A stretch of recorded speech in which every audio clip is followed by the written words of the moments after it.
Good morning everyone. I am from St. Mary's Kids Campus, 60 foot Lahore. आज मैं उर्दू मज़मून में से आपको हरूफ़े तहज्जी की छोटी अशकाल यानी शुरू की अशकाल के बारे में बताऊंगी।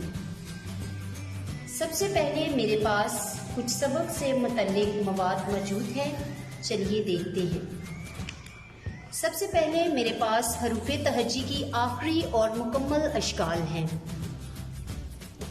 आखिरी और मुकम्मल अशकाल तलबा को बताने का मकसद है ताकि जो उन्होंने हरूफ़े तहज्जी सीखी है उनको पता हो, और हरूफ़े तहज्जी की आखिरी और मुकम्मल अशकाल की दोहराई करने के बाद हम छोटी अशकाल सीखेंगे, यानी हरूफ़े तहज्जी की शुरू की अशकाल।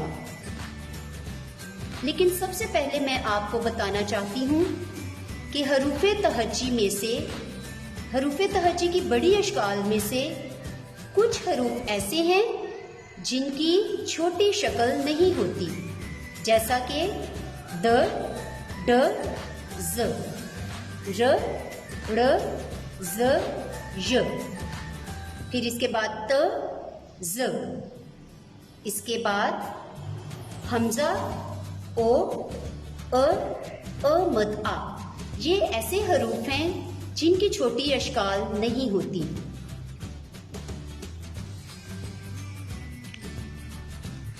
जी, अभी आपके सामने ये हरूफ़े तहज्जी की छोटी अशकाल हैं, यानी शुरू की अशकाल।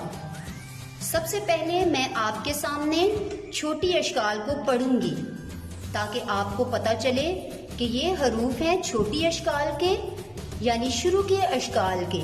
तो इनको हमने कैसे पढ़ना है? आवाज़ों के साथ। आप गौर से सुनिएगा प्लीज। ब, प, त, ट, स। ये हमारे पास एक खानदान है, यानी ब का खानदान। इसके बाद हम दूसरे खानदान पे आते हैं, यानी ज का खानदान, जिसको हम जीम भी कहते हैं। लेकिन जब हम छोटी शुरू की अशकाल पढ़ेंगे तो हम आवाज़ों के साथ पढ़ेंगे। ज, च, फ, ख। इसके बाद दो दो हरूफ आएंगे जिनकी आवाज़ें तो तब्दील होंगी, लेकिन लिखने में शक्ल वाइज वो एक जैसी होंगी, सिर्फ नुक्तों का फर्क होगा, जैसा कि स, श, स, श। अब यहाँ पे आप देख सकते हैं श के ऊपर 3 नुक्ते हैं, 1, 2, 3। तो नुक्तों की वजह से हम स पहले बोलेंगे और स के बाद जब श की आवाज को हमने तब्दील कर दिया, स, श। इसके बाद स, ज, स, ज। इसके ऊपर भी एक नुक्ता आ गया, इसलिए इसकी आवाज तब्दील हो गई, ज। अ, ग, फ, क, ग। यहाँ पे मैं आपको बताती चलूं, ये छोटा क है नुक्तों वाला। इसके ऊपर आप देख सकते हैं 2 नुक्ते हैं, 1 और 2।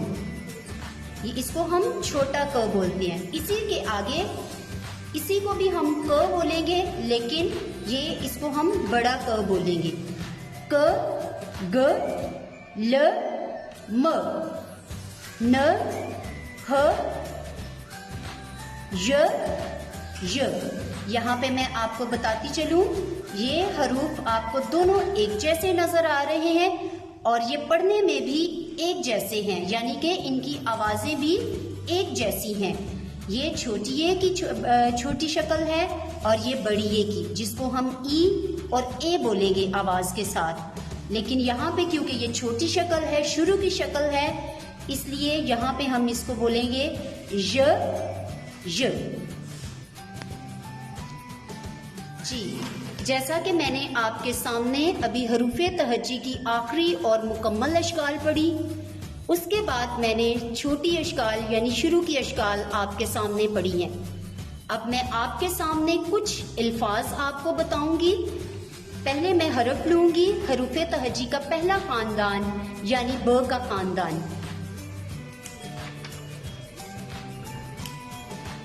सबसे पहले जो हरफ मेरे पास है वो है ब। ये देखें, ये हमने पूरी शक्ल में नहीं लिखा, इसको हमने आधी शक्ल में लिखा है यानी ब। हाफ यानी कि इसमें से आधी शक्ल हमने लिखी है शुरू की शक्ल, इसीलिए हम इसको छोटी शक्ल, शुरू की शक्ल बोलते हैं। मैं अपनी 2 फिंगर्स के साथ भी आपको बताऊंगी, 2 उंगलियां जोड़ के आपने इसको ट्रेस करना भी बताना है। आप गौर से देखें,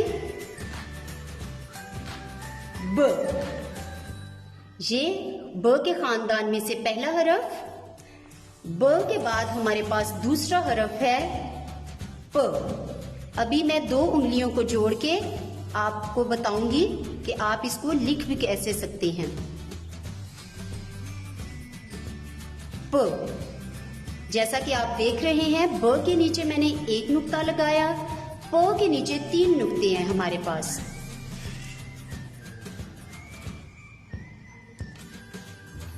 प के बाद जो अगला हरफ हमारे पास आता है वो है त।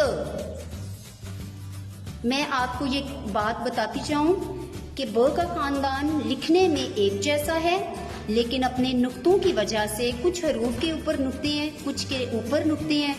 एक हरफ आपको अब नजर आ रहा है जिसके ऊपर 2 नुक्ते हैं, त। हम इसको बोलेंगे त।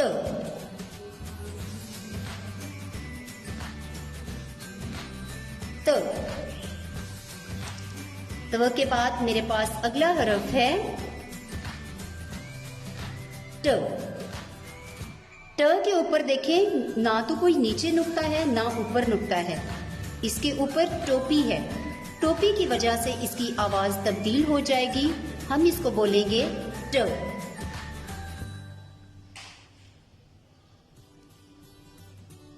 ट।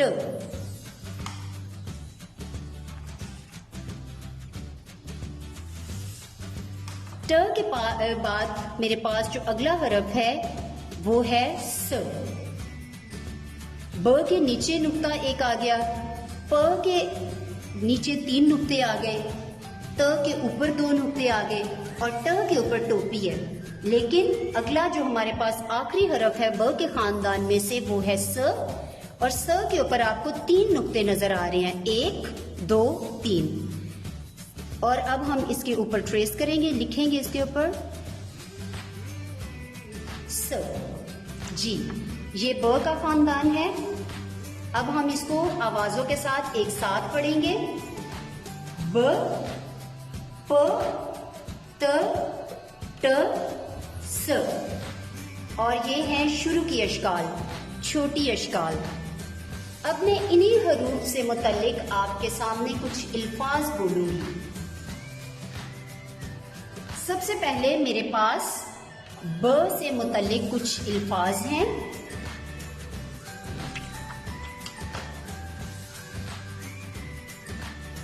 जी, आप देख सकते हैं, ब बस्ता, ब बिल्ली। अब आप सोच रहे होंगे कि ब कहाँ पे है। जी, लफ्ज के शुरू में आपको सुर्ख रंग में ब नजर आ रहा है, ब बस्ता। इसी तरह दूसरा लफ्ज मेरे पास है ब बिल्ली, इसके भी शुरू में आप ब देख रहे हैं, जो लाल रंग में लिखा हुआ है, इसको हम बोलेंगे ब बस्ता, ब बिल्ली। इससे अगला हरफ मेरे पास है प। इसी तरह प से मैंने कुछ अल्फाज बनाए हैं। अब मैं आपके सामने प से बने हुए अल्फाज रखूंगी। जैसा कि आप देख रहे हैं, सबसे पहले आपको सुर्ख रंग में लिखा हुआ प नजर आ रहा है। प प्याज, प पत्ता,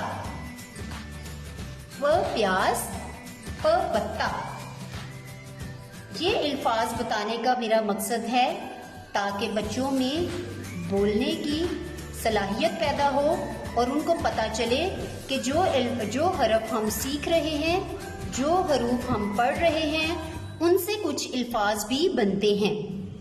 इसी तरह मेरे पास अगला हरफ है त। से मुतल्लिक मैं कुछ अल्फाज आपको बताऊंगी।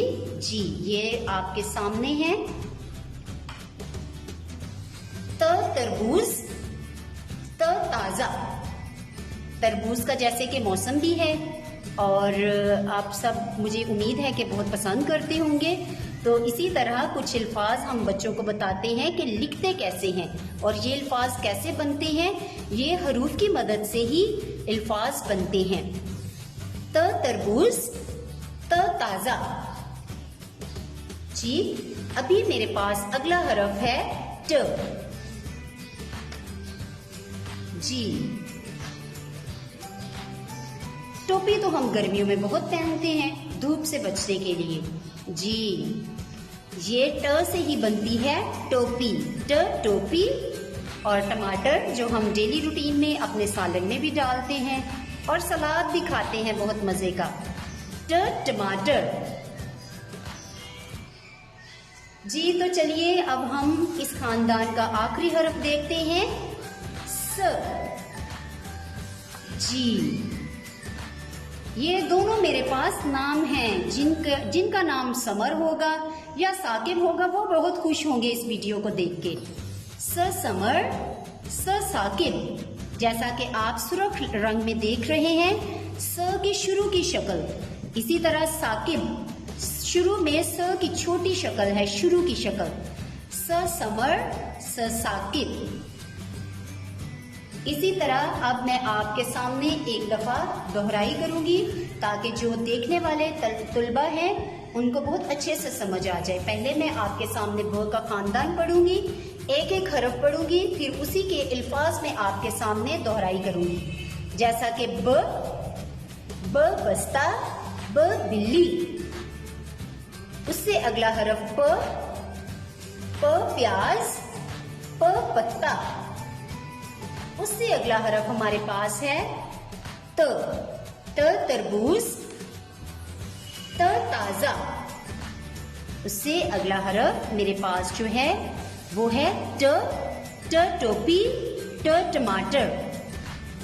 जी, और सबसे आखिरी हरफ जो मेरे पास है वो है समर, साकिब।